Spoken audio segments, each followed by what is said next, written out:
Hey everyone. I wanted to come on here because somebody had commented to me in one of my videos that I did a couple of months ago, and they asked me if I could do, some more episode reviews of Chip 'n Dale Rescue Rangers. And I figured, with the movie coming out in May, might as well, get around to doing that. And, I thought about, okay, what episodes could I touch upon? What episodes could really, get people talking?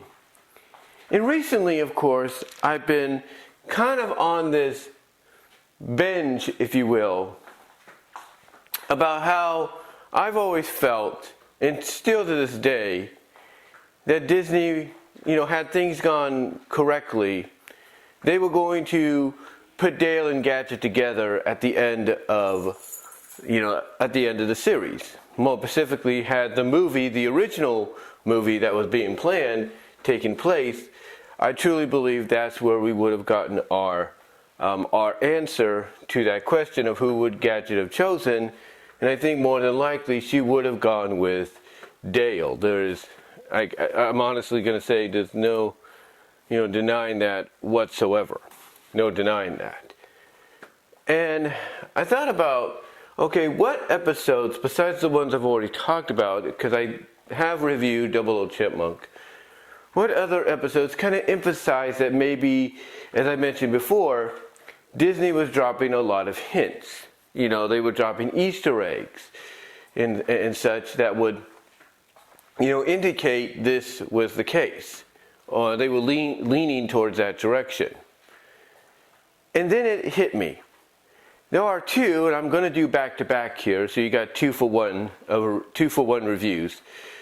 But it hit me, there are two specifically, in my opinion, that kind of hit, close to home, if you will, when it comes to that speculation. They hit close to home. They kind of put the, Dale and Gadget, dynamic, if you will. As I drink some coffee there. But they put the Dale and Gadget dynamic, if you will, front and center. And those two episodes to me are the episodes that preceded, literally, it was the episode before. I'll always remember this. And chronologically, it's seen that way, no matter how it's broadcast on television or streamed on Disney Plus or, even, distributed, episode or episodic wise, if you will, on home media, whether it's DVD or recently Blu-ray. It always seems that Song of the Nightingale is shown right before Double O Chipmunk. And that's one of the episodes I want to focus on, Song of the Nightingale. That's right, Song of the Night and Dale. That's what it's called, Song of the Nightingale. But that's not the only one I want to focus on. Like I said, you're going to get two for one here. And the other one I want to focus on is called RoboCat. Yes, it's a play on RoboCop, but it's called RoboCat. So without further ado, let's talk about first Song of the Nightingale. Now, Song of the Nightingale is unique because of the fact that for all intended purposes, it actually is the first episode to introduce us to the Ranger Ring. That's right, it's the first one officially, I believe, to introduce us to the Ranger Ring. Now, here's what was unique about this. Here's what was unique, I'm trying to say, about this. Here's what was unique. Up until that point, we had always been used to seeing the Ranger plane. Now, of course, we're going to see the Ranger plane in the movie. There's no doubt. But up to that point, we were always used to seeing the Ranger plane as the means of transportation throughout the skies. Or sometimes we'd see the Ranger Mobile, or we'd see something new like the Ranger Skate. Here, this was the first time officially and chronologically, continuity-wise, the first time we were introduced to the Ranger wing. And the way it was introduced was kind of surprising. Because you would think that Gadget, being the one that invented it, would want to try it out herself first, right? She'd want to try it out herself.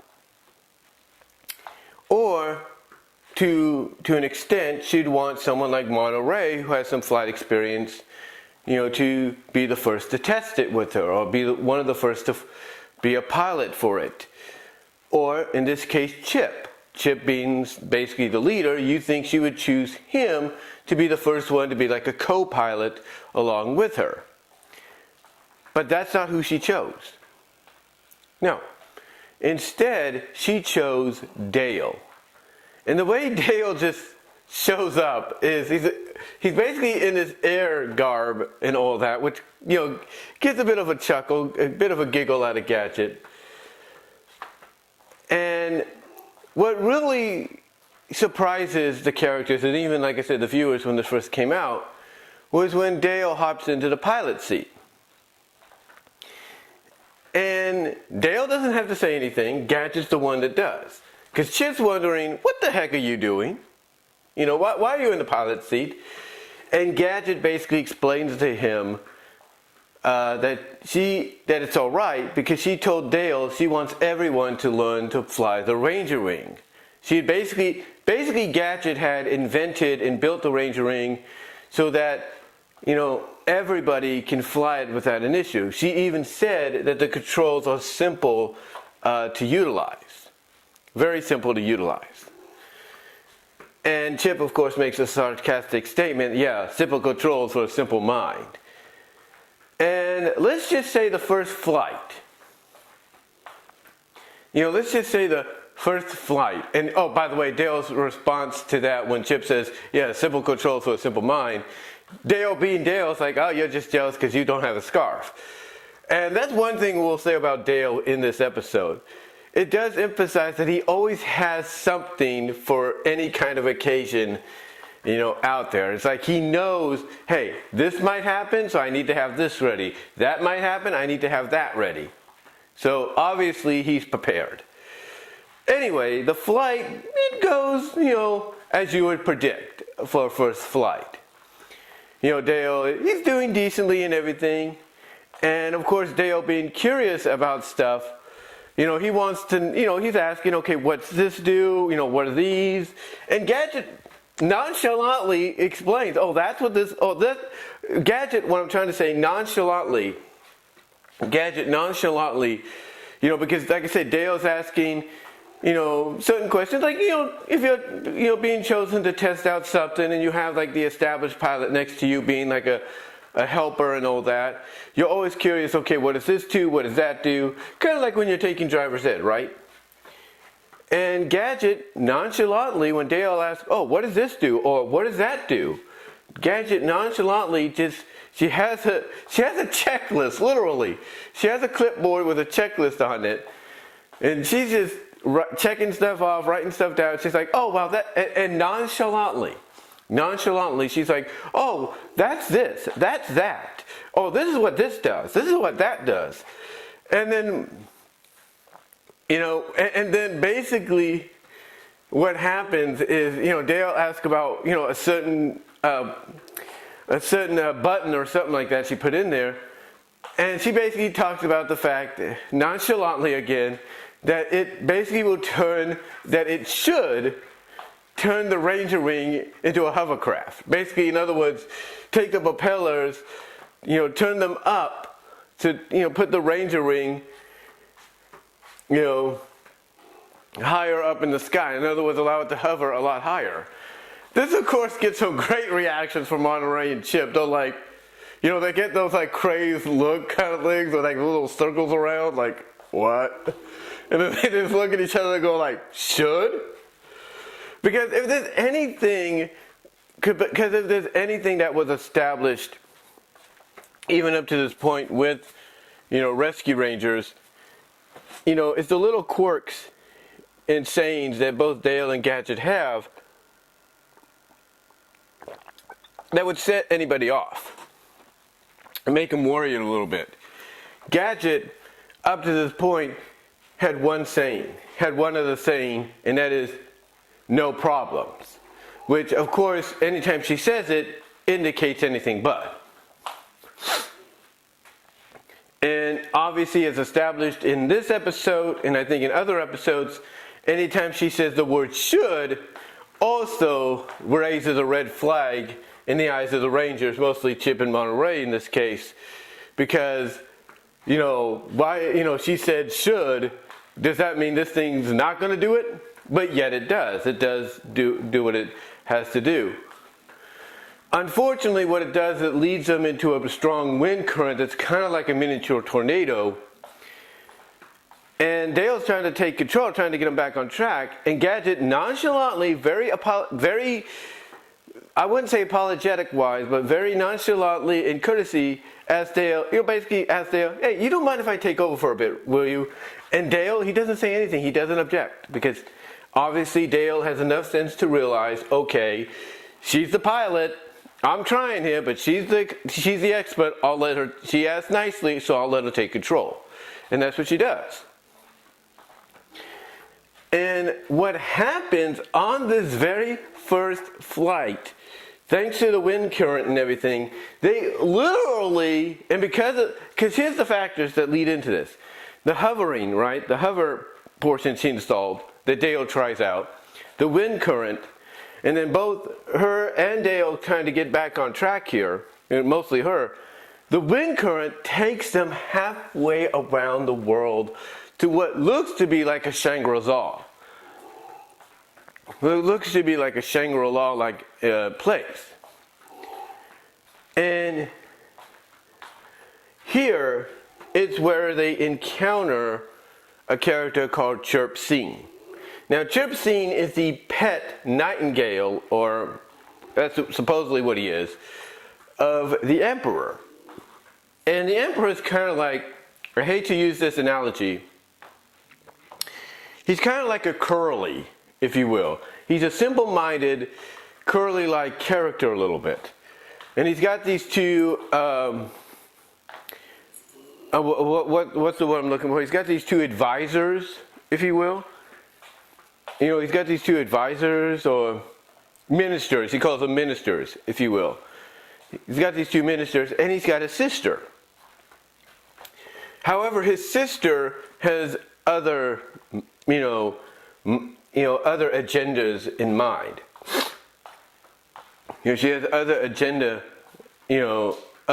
agendas in mind, if you know what I mean. In other words, she doesn't have, her brother's best interest at heart. She really doesn't. So what she does is she realizes, okay, how can I get control? Because again, you could tell right off the bat, if you've seen these kind of stories, you could tell that something's up with her, because the way she comes out, the way she debuts in this episode is out of the shadows. And you're thinking, obviously this has to be something up with her, because why is she showing up out of the shadows all of a sudden? Like she's just coming out of nowhere, out of the darkness, if you know what I mean.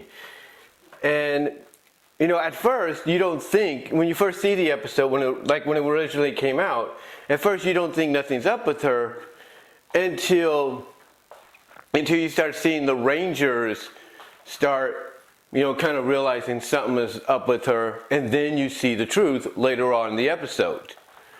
However, like I said, when you first see it, you don't think that until later on. But as I was saying, if you've watched these kind of stories before, or read these kind of stories before, and you see, or it's described, that a character is coming out of the shadows that seemingly is supposed to be, a good person, have the best intentions for others in mind, that usually will be a sign that they're anything but. And literally that's what the sister is. She is anything but, because her plans is to sell off, the land, to sell off the Shangri-La-like land to obviously industrialist businessmen to, come in and bulldoze over to put in condominiums. In other words, turn it into resorts and all that. And she even emphasizes this by saying that when it's all said and done, she's going to be Monte Carlo bound. She even shows like a bikini to emphasize that. So in other words, basically the sister, is not just, in it for herself, doesn't have her brother's best well-being in mind or anything like that. But she's more of someone that wants to, be in the here and the now. Basically feeling like being, like she basically has the thought of, living where they're at kind of keeps her stuck in the past, and she's more about the future. Even if it's at the cost of something that was in her family for so long. Anyway, to get back to how this deals with the Rangers, like I say, the wind current takes them all across the world to this land. They meet the nightingale, who is the pet nightingale of Chirp Sing, which the sister does not like, because she's known it brings him happiness. She knows it brings him happiness and everything. So we find out basically that she's conducted this little scheme, this little plot to, basically make her brother look unsuitable to, run the kingdom, so that she could take over and, as I mentioned, sell off the land. So she comes up with this like potion, kind of like, what was it? LSD kind of like stuff, LSD like stuff, that when you get hit by it or you drink it, sometimes you will hallucinate. You will hallucinate. You will start thinking things are not, you'll start thinking that certain things are real when they're not. And the sister obviously started doing this before she replaced the Chirp Sing nightingale with an animatronic one that basically sprays that same LSD-like substance into the air and basically affects the brother while he's sleeping. It affects him while he's sleeping. Now you might say to yourself, well, how did, having Chirp Sing there affect him, through this LSD stuff? And again, my thought, because it's hinted at very strongly, my thought is that the sister put a little bit of the stuff into his drinks, so that when he would wake up, he would start hallucinating a little bit. Or the other thing is she would spray the room a little bit with the mist or with the stuff. It would affect the brother, because the brother would hear it. He would inhale, the brother would wake up and he would hear it, and then he'd start hallucinating. That's my thought. Either he would drink it while he's awake and start hallucinating, or drink it, go to sleep, and then wake up in the middle of the night and start hallucinating. Or she sprayed it into the room through either the ventilation systems, or opened up the door to his room and sprayed something like let's say a Lysol spray kind of deal into the room, and it started to affect him because he inhaled it. It's like he would hear some noise, wake up, inhale the stuff, and start hallucinating. And this is around, like I said, the time he had Chirp Sing still. And she would blame Chirp Sing, for all this happening, and then that's when she would replace Chirp Sing with this animatronic.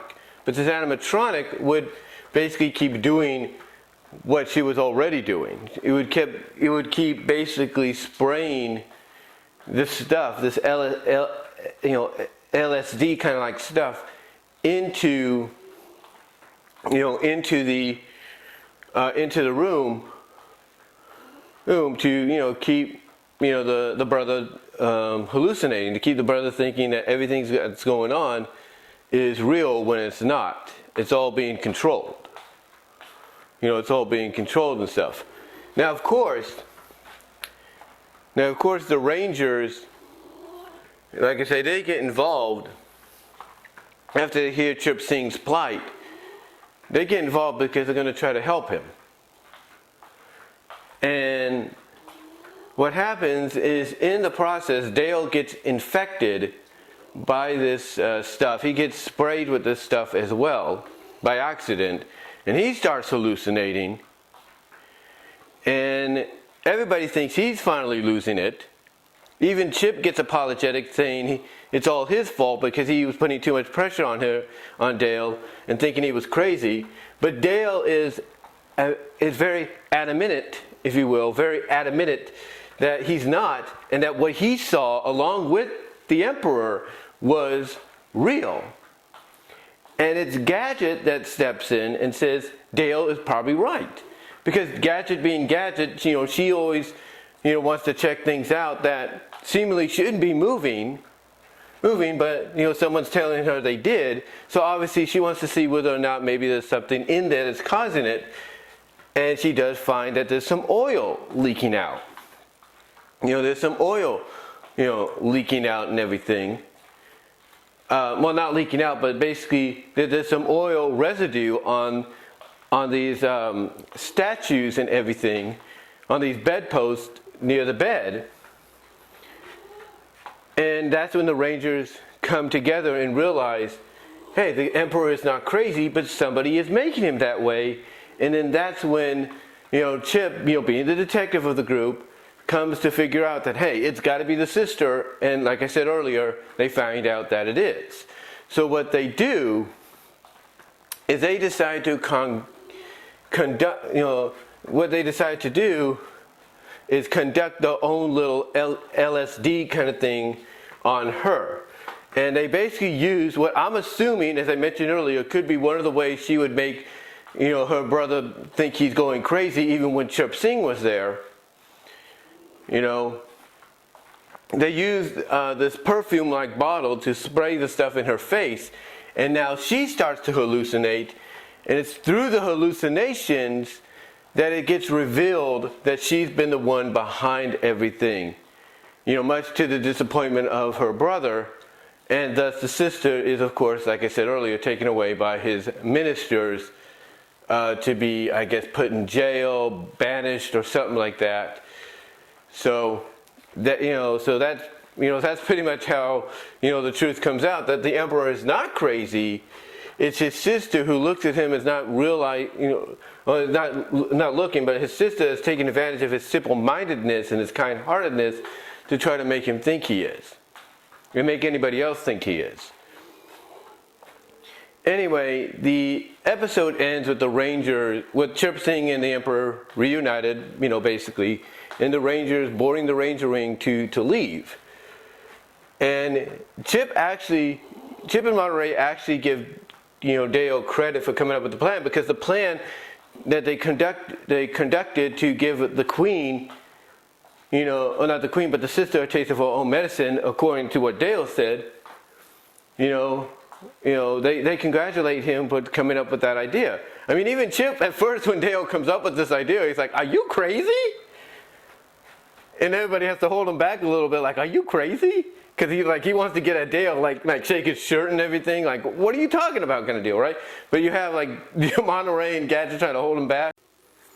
Sorry about that, the battery died on me. But anyway, like I said, when they originally come up with this idea to conduct, Dale was the one that comes up with it.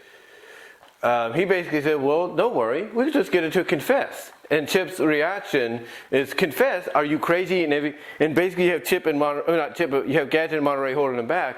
But Dale's answer is, "Yes, I'm crazy. Crazy like a fox," if you will. And I know some people might say, "He said fox." I wonder, that was hinting at something.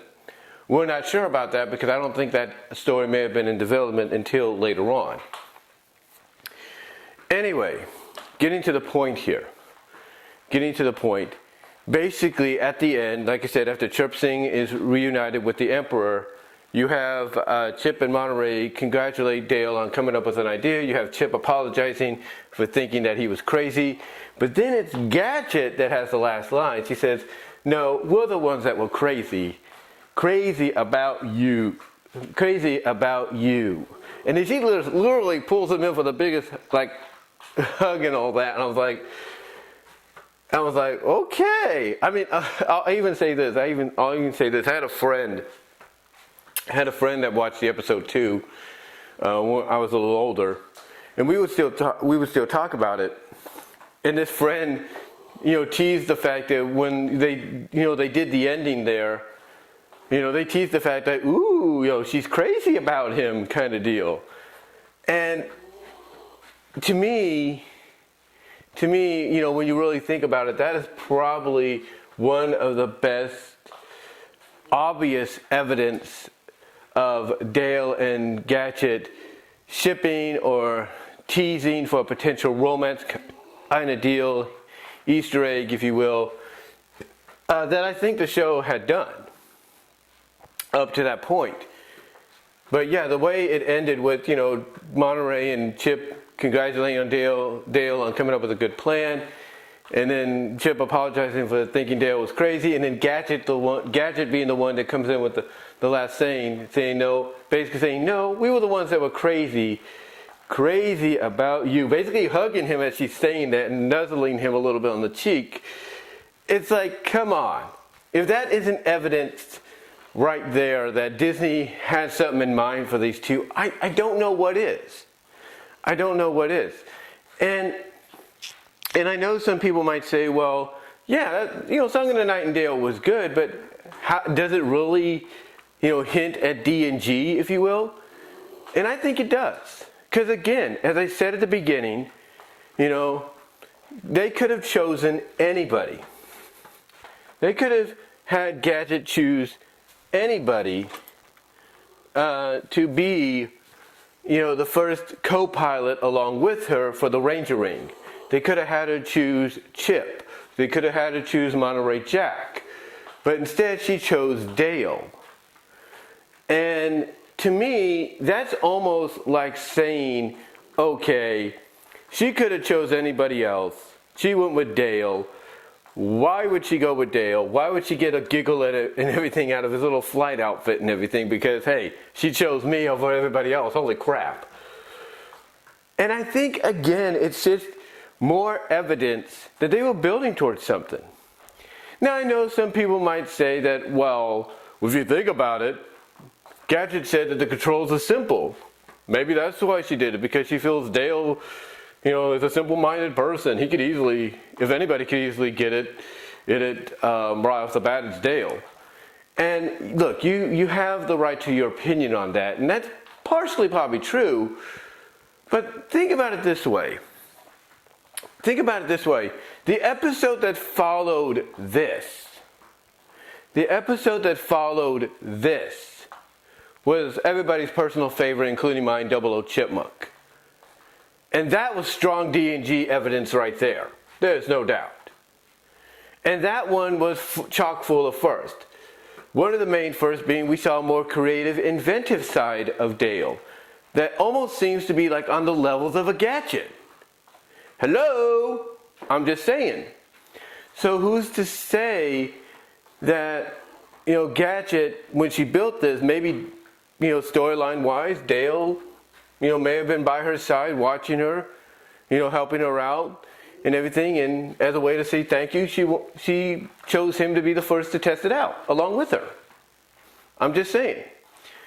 But again, the ending too, I think, is a strong indication. Along with the beginning, somewhat the middle, but also the ending, I think is a strong indication that these two characters are going to be together somehow. I don't know how Disney was going to do it with the movie, if that was the plan, but these two were going to be together. But that's not the only episode. That's not the only episode we're going to talk about here. Like I said, we're going to go back to back here. And the next one we're going to talk about is RoboCat. Alright, so RoboCat is an interesting episode because, like I say, the name is a play on RoboCop. The plot, basically, the gist of the plot is this. This rich dad and his son, this rich dad and his son just acquired this new goldfish called Luna. That's right. It's a goldfish, very rare goldfish, I guess, called Luna. Yeah, she has the name Luna. Any MLP fan there, you might think, well, that's kind of cute and clever that they did that. But you got to remember, this was way before, 20 years or so before Friendship is Magic happened. But yeah, very cool and clever name to give a goldfish, especially a very rare one. Anyway, the plot is Fat Cat wants this goldfish for his dinner. Yeah, he literally just wants to kidnap the goldfish, and instead of holding her for ransom, he wants to eat her because she's a rare fish, or rare goldfish. The Rangers find out about this, of course, and they get involved because, well, they don't want Fat Cat to kill another creature, especially one that's supposed to be very rare and expensive. Anyway, what happened? The way this has some D&G in it is the Rangers, I guess you could say, are taking a bit of a break. They're taking a bit of a break, right? And what they do is so crazy. They go to this junkyard. Where this, I guess you could say this inventor himself, or at least beginning inventor or whatever, is trying to figure out how to create and figure out a way to keep, rodents out of his junkyard and all that, right? Anyway, here his junkyard repair shop, whatever it is. But here the reason the Rangers are here, I should say, is because, well, like I said, I think they're taking a bit of a break, just kind of relaxing. And, of course, this being like a repair shop, it's like heaven for someone like Gadget. Gadget, could grab anything from here and then turn it into something, right? And for Dale, it's like, hey, this place is cool. And mainly what it is it also, I guess, has some kind of like Atari-like system in there, whatever the case may be. And Dale's just basically having some fun with it. And it kind of short circuit. Gadget then opens up like the area, like I think the game console, whatever the game's connected to. And she looks into it, nonchalantly, just being Gadget. And Chip's like, some Rangers we are, instead of out helping the helpless, we're fixing video games. And, that, of course, again, the one thing about Chip is he's a very, serious individual. He always likes to, have something that's crime fighting wise, case solving wise, mystery solving wise going on instead of, just lounging around. And this is another example of him kind of having that attitude or that action, as I mentioned in that one video, that may have led more to the hints of D&G happening than we thought. Anyway, long story short, to get to the point, the owner of the place unleashes his new RoboCat, out on them. Well, basically, he tests it out. And he sends it out to go find, go find any rodents. And he does. He finds the Rangers. They encounter him. They have a little bit of a scramble, if you will. And Dale is very nonchalant to this at first. Because he's so invested in his game. And I'll admit, that's one thing that hopefully, if they ever decide to fully bring the Rangers back after this movie, they kind of fix and everything. They kind of fix. But like I said, Dale is nonchalant about this until basically it crashes into his video game deal. And then what happens? It's so strange. Because, you would think, well, this thing just tried to end our lives, right? And the owner sees that, okay, it's another failed experiment, and he throws the RoboCat, as we find out, though his name is Tom, he named it Tom anyway. So he throws it out and everything, and he also shoos the Rangers away. But what's crazy about this is Gadget looks at this and says, that's no way to treat an invention, poor little thing. And Monterey's reaction is like, have you gone bonzo loco? That thing just tried to kill us. And Gadget, being Gadget, basically comes up with a solution of, well, I bet if we reprogram it, kind of fix it up a little bit, it'll be very nice. Because the one thing about Gadget, depending on what she encounters or who she encounters, she always tries to find the good in someone. Just like, let's say, Dale. And this is where Dale comes into play. This is where Dale comes into play. Because even Chip's a little, very against this. He's like, she's very against this. She's like, not she, but he, I should say. Chip is very against this. Because he's like, there's no way you could change that thing. It's a killer. There's no way. Right? There's no way. Him and Monterey are very, against it at first. Right? Mostly Chip, right? He's mostly against it. And Gadget, she's determined. She's like, well, I bet I can do it. I bet I can do it. And they're wondering, okay, what can you do it with, right? They're wondering what she can do it with. And she points out Dale's video game because the plot, as Dale puts it, is the cat and the mouse in this game are friends. Sort of. And again, Chip's very adamant about this, very against this. Says there's nothing you can do to change it. But Dale, he goes right beside her and he's like, hey, I believe you could do it, even if he doesn't. And of course, yes, Dale, this again, centering around Chip and Dale wanting to fight, wanting to up each other, I should say, not necessarily fight, but up each other to see who Gadget will choose, sees this as an opportunity to, like I said, up Chip a little bit to get on Gadget's good side, if you know what I mean, to win her over to him. But naturally that progresses to where it's not just about, in my opinion, him winning Gadget over anymore. It's just, liking the idea that, hey, this might work. This might work. And of course Chip is like, I'm going to regret this. And long story short, they bring him to headquarters. They actually succeed in reprogramming him and everything. They test it. Monterey's like the first to kind of see whether or not it worked, because he's like, well, how do you feel about mice? And Tom, being reprogrammed, says, well, I like you, so I guess I like mice. And this, of course, gets everybody excited. Gadget and Dale are hugging each other, dancing around a little bit, cheek to cheek. And it's like, okay, obviously there's a D&G moment there. Obviously D&G there, with Dale siding with her, and then with that moment. And then later on, basically, Fat Cat, gets his hands on Tom, figures out why he's acting the way he did, he is, has his men go out and get a other game cartridge to replace, with the one they have. And, that's what they do. That's what they do. And it turns Tom into, an absolute killer, if you will. At least, a killer that doesn't think along the lines of, sensibility.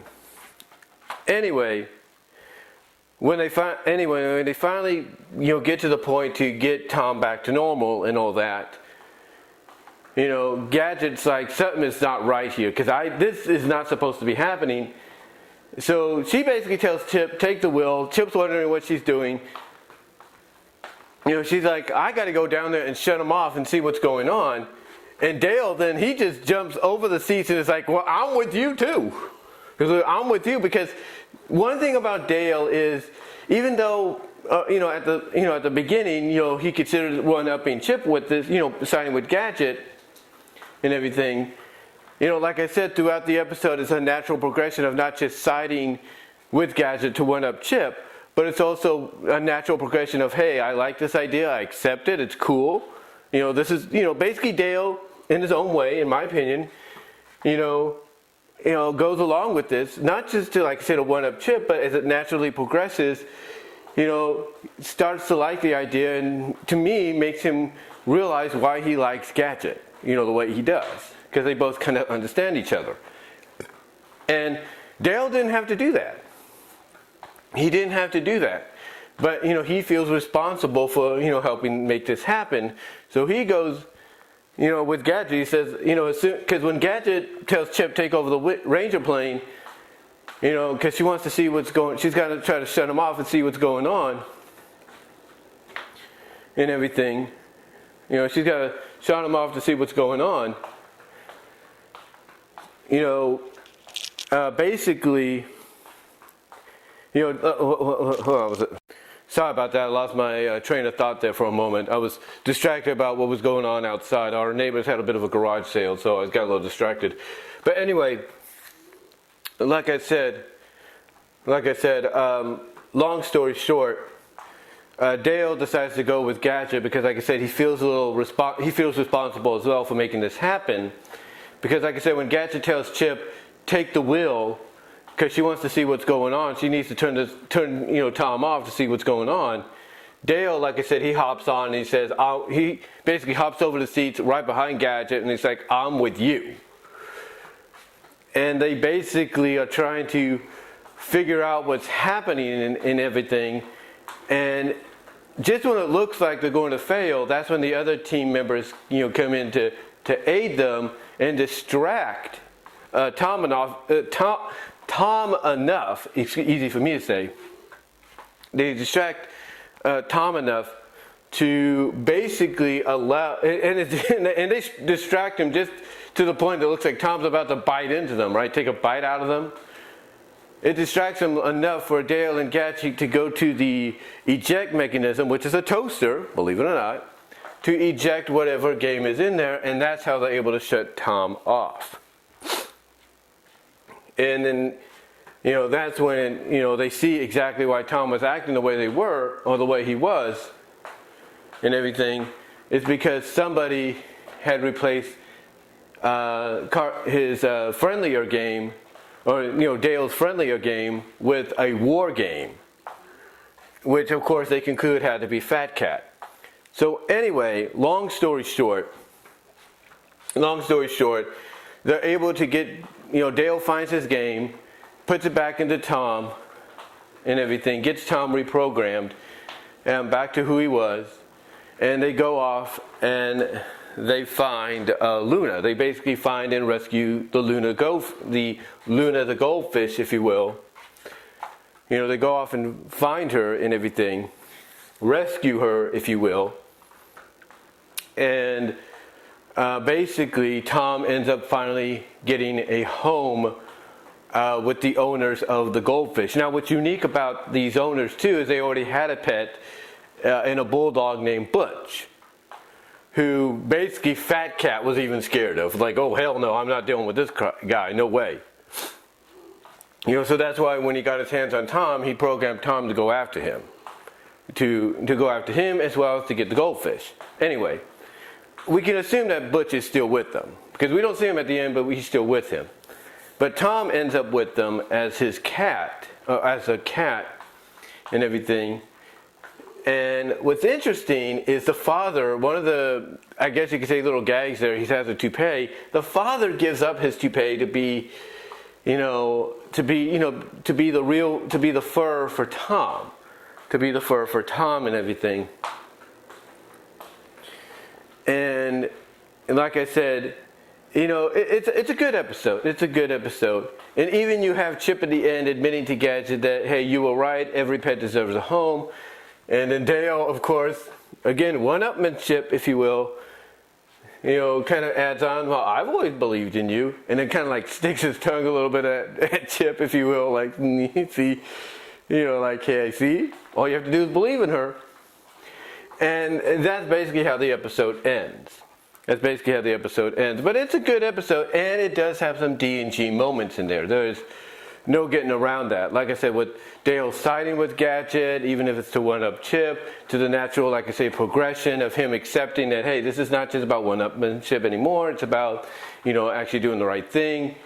To me, it's these kind of D&G, like, hints and moments in episodes that really, like I say, give off the idea that, it gives off the idea that they wanted to do more with these characters outside of friendship. And I think, as I've mentioned before, the movie would have been the original plans for the original movie back then in the 90s, I think would have been the opportunity that we as fans had been waiting for. So in conclusion, first of all, I want to apologize for that little bit of a distraction I had earlier. I was noticing, like I said, our neighbors had a bit of a garage sale going on. And it kind of caught my eye of what they were doing. They were finishing up, putting stuff away. And I guess by being, distracted, I got a little ramble-ish. I kind of like just kept going and everything and kind of lost track. So I do apologize for that. But anyway, like I said, in conclusion, both these episodes are good. Both of these episodes are good. Song of the Nightingale, to me, is a good DNG indicator. Big hint there. It also should have been a clue of what was to come with the following episode, if you will. So I highly recommend checking that out. And, RoboCat, it's good too. It's not on the levels of a Double O Chipmunk or Song of the Nightingale, but it's still good. It's cute. It's adorable. I love the fact that it starts out a little bit as like a one-upmanship with Dale siding with Gadget because he wants to win her heart and everything, but then it progresses to where he just wants to generally do the right thing with her, and get Tama home and all that. And, and I like that. I like that natural progression when it comes to characters, especially if you're hinting at them, being more than just friends and when it's all said and done. So I highly recommend checking both these episodes out. I really do. To me, these episodes, along with Double O Chipmunk and a few others out there that I'm sure I'm not the only one that can. I'm sure what I'm trying to say is that I'm not the only one that can pinpoint. To me, when you look at the D and G moments in there, they're just, to me, like I said before, they outnumber the C and G moments, the Chip and Gadget moments. Those get outnumbered by the Dale and Gadget. There's no doubt about it. There's no doubt about it. Now, I'm not sure if Tad Stones will ever come out, or some of the creative team, writers and all that will ever come out and acknowledge that the plan the entire time was for Dale and Gadget to end up together in the movie or whatever. But I can say this. Whatever the plan was, they definitely gave us a lot of good clues and hints of what's to come had they gone through with it. Basically, in the end, they gave us enough, I guess you could say, evidence, not clearly, but just enough evidence to speculate on as to not only why would they want to go with these two being together, but also how it was going to be built towards had it happened. But anyway, though, guys, I want to thank you all for tuning in and listening to this 2-for-1 review. Again, I do apologize for that little incident there. Like I said, I lost track of what I was saying because I got distracted. Lost train of thought there. Do apologize. But anyway, though, guys, thank you all for watching. Really, really appreciate it. If you want to check out more of my content, you can check it here on my channel. Also check me out at BW Rose's Discussions on all your favorite audio podcast platforms except for Pandora. Also check me out at VENMO at Brian-Walmer-2 to help support me there financially, as well as check me out at Cash App at BW Roses 98. Also, check me out at VENMO at BW Roses for content you can't get anywhere else due to copyright reasons. Also, check me out at patreon.com/BWRoses to help support me there. As well as check me out at deviantart.com/BVW1979 to check out some stuff there I think you might enjoy. But anyway, though, guys, thank you all for watching. Super chats and stickers are open and would be appreciated during the live chat of the premiere of this, as well as comments would be welcome down below. But what do you guys think overall of both episodes? Did you notice the D&G moments, in both of them, as well as I did? And do you think they were, along with episodes like Double O Chipmunk and several others before and after it, I should say, do you think they were strong indications that Disney might be heading in the direction, heading in that direction, I should say, with those characters. Let me know down below, comment if you like. Like I said, live chat during the premiere where super chats and stickers are open, it would be appreciated. And until next time guys, I'm out.